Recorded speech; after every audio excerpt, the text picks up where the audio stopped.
হাসপাতালের পরিষেবা ঠিকমতো মিলছে কিনা, রোগীদের সঙ্গে চিকিৎসক ও স্বাস্থ্যকর্মীদের ব্যবহার কেমন, পর্যাপ্ত ঔষধ ও পরিচ্ছন্নতার ব্যবস্থা রয়েছে কিনা, এই সমস্ত বিষয় খতিয়ে দেখতে সোমবার দুপুরে আচমকাই বালুরঘাট জেলা হাসপাতাল ও সুপার স্পেশালিটি হাসপাতাল পরিদর্শনে যান বালুরঘাটের বিধায়ক বিদ্যুৎ কুমার রায়।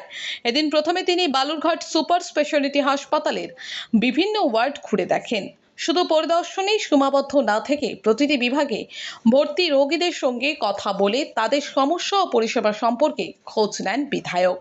হাসপাতালের পরিচ্ছন্নতা, ঔষধের মজুত এবং সামগ্রিক পরিষেবা নিয়েও তিনি বিস্তারিতভাবে খতিয়ে দেখেন। এর পাশাপাশি বালুরঘাট জেলা হাসপাতালের জরুরি বিভাগের সামনে জল জমে থাকার সমস্যা নিয়েও ক্ষোভ প্রকাশ করেন তিনি। পরিদর্শন করলেন, কি বিষয়টা দেখলেন, কোথায় কি সমস্যা রয়েছে? আমার নির্বাচন ক্ষেত্রের মধ্যেই বালুরঘাট সদর হাসপাতাল। এই সদর হাসপাতালে আমি পরিদর্শন করলাম পরিষেবা, স্বাস্থ্য পরিষেবা কেমন চলছে, যারা পেশেন্ট পার্টি তারা স্যাটিসফাইড কিনা, তাদের ওষুধ ঠিকমতো দেওয়া হয় কিনা, ডাক্তারবাবুরা অনকল ডিউটিতে আসেন কিনা, নার্সরা ঠিকমতো ডিউটি করছেন কিনা, যে খাবার দেওয়া হয় তার মান কেমন, এগুলো ডিটেলস আজকে আমি পরিদর্শন করলাম।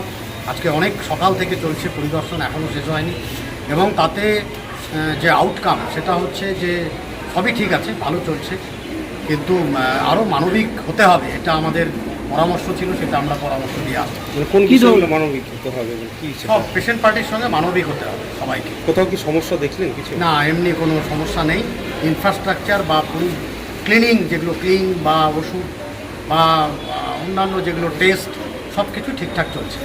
এই জেলা হাসপাতালে যে এমার্জেন্সি, তার সামনে বিশাল জল জমিয়েছে, সেটা ভেঙে আপনিও এলেন, সেটা নিয়ে কোনো রকম ব্যবস্থা? সেটা আমরা আরকেএস মিটিংয়ে, এর আগের আরকেএস মিটিংয়ে আমি তুলেছিলাম যে এই পরিষেবা যেটা পেশেন্ট পার্টিরা দূর দূরান্ত থেকে এসে ওই জলের মধ্যে দিয়ে বর্ষাকালে উঠতে হয়, এটা আমার অভিজ্ঞতা নিজের বাস্তব, যেহেতু আমি ভূমিপুত্র, এই অভিজ্ঞতা আমার নিজেরই ছিল, সেটা আমি তুলেছিলাম, এবং তার জন্য বাজেট বরাদ্দ করতে হবে অনেক টাকা, সেইটা করে আমাদের এটা মেরামত করার প্রস্তুতি চলছে।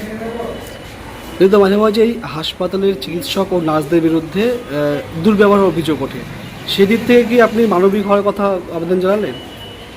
সেটাই তো মানবিক হতে বললাম আমরা, যেহেতু পেশেন্ট পার্টিরা পেশেন্টকে নিয়ে উদ্বিগ্ন অবস্থায় এখানে আসে, তাদের মন মেজাজ তখন অন্যরকম থাকে, তাদের ঠান্ডা মাথায় পরামর্শ দান করতে হবে, এবং চিকিৎসার যে পরিষেবা, উপযুক্ত পরিষেবা কোনটা পেলে ওনারা সুস্থভাবে সেই পেশেন্ট পার্টিকে ফেরত নিয়ে যেতে পারবে, সেই পরিকল্পনা যেন ওনারা করে সেটা পেশেন্ট পার্টিকে জানিয়ে দেন ঠান্ডা মাথায়। এখনও পর্যন্ত কী ধরনের সমস্যার নজরে এলো আর কি? না, আপাতত কোনো বড় সমস্যা বালুরঘাট হাসপাতালে, জেলা হাসপাতালে নেই, এবং সে কারণেই এর মান ঠিক থাকার কারণে এখানে কিন্তু মেডিকেল কলেজের প্রস্তুতি চলছে, আপনারা জানেন।